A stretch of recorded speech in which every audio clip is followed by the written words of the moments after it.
Hello.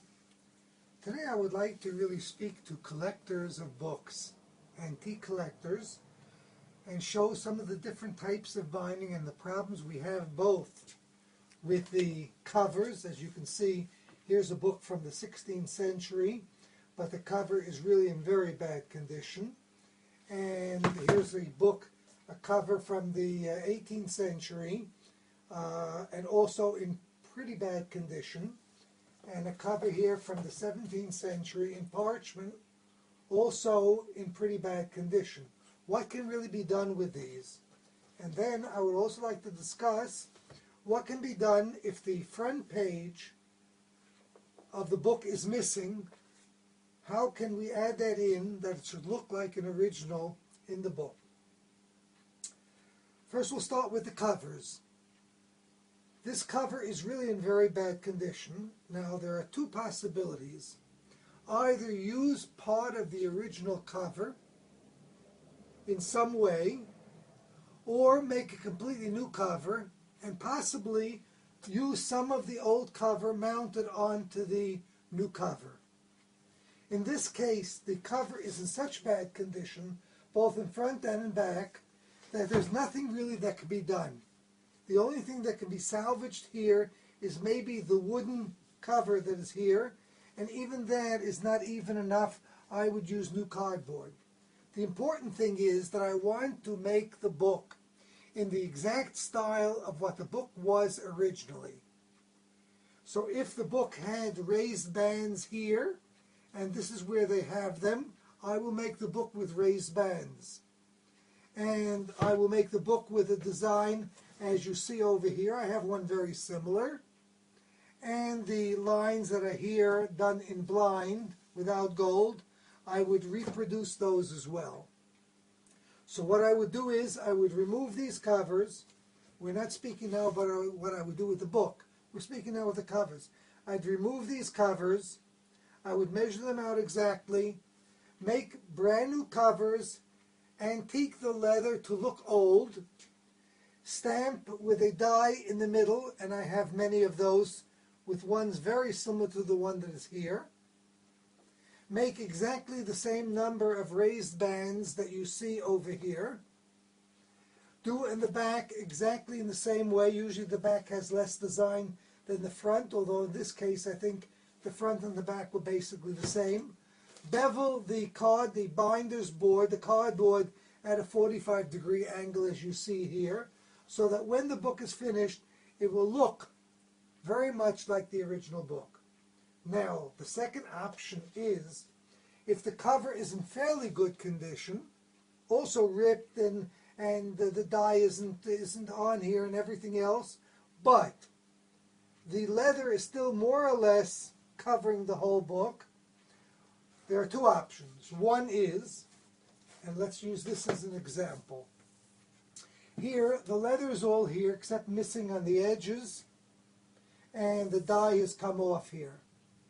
Now this particular book I reproduced and made exactly as it looked before. What I did was I peeled off this leather all the way to the end, cut it off here, so that I then went and bound the book in the same color as you see here in brand new leather. Then I mounted this onto the book, fixed up all the places where I needed to dye it. Any of the corners that needed to be repaired were repaired, so that when the book was finished, the book looked exactly like this, because this cover is almost the complete cover of the book when I would be rebinding it. The same thing here.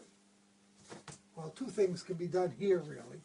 Here's a book that that was bound in parchment with a die, which I have similar to this, but in this case I would use the original cover.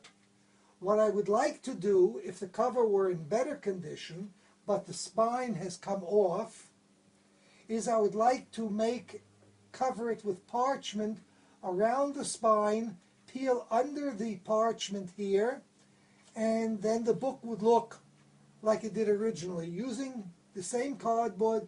Nothing is peeled off, everything is exactly the same, cleaned up a little bit, and that would give me a book with the original binding, just repairs done on it.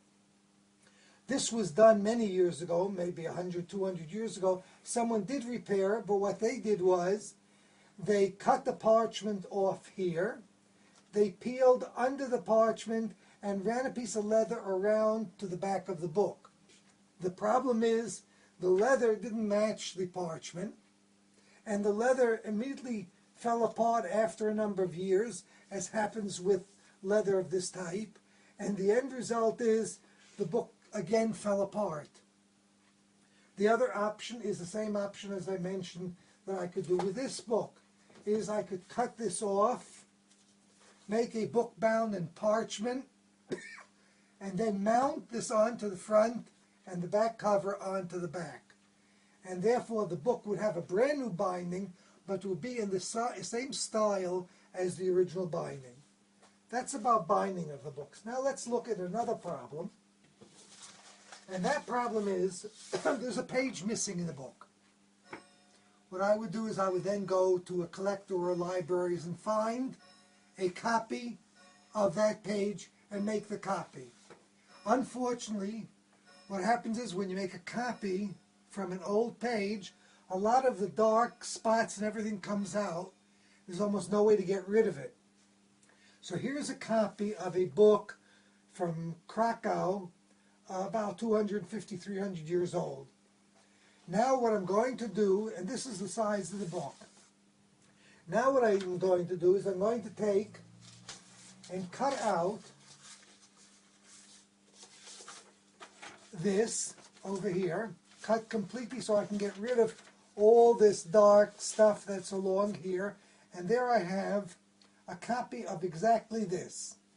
Then I will take white out, and I'll try to go over as many spots as I can to clean it up.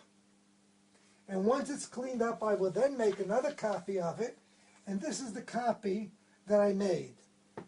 Now if you look at this and you look at this, you can see how nice and clean, relatively speaking, this copy is than this.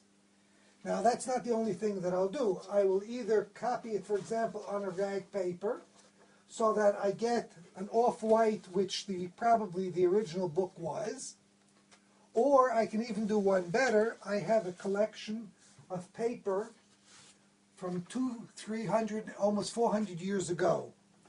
It's paper that came out of a book that was blank, and what I'll do then is I will then take this picture which I cleaned up, I will copy it on the copy machine, and then you'll have the picture of here on the original paper, and if the paper doesn't match the book well, I will then take tea and touch it up to give it the color of the original book, so that when I mount this in, the page that is missing, when I mount it in, it will look almost, or possibly even almost exactly as the original page that was there.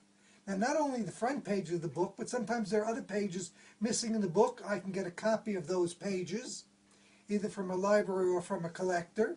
I can then copy it, clean it up, do the same thing, and mount the page in the book. So at least I will up the value of the book, because there will not be missing pages. They may not be original, but at least they'll be on old paper, more or less from probably the date of the book.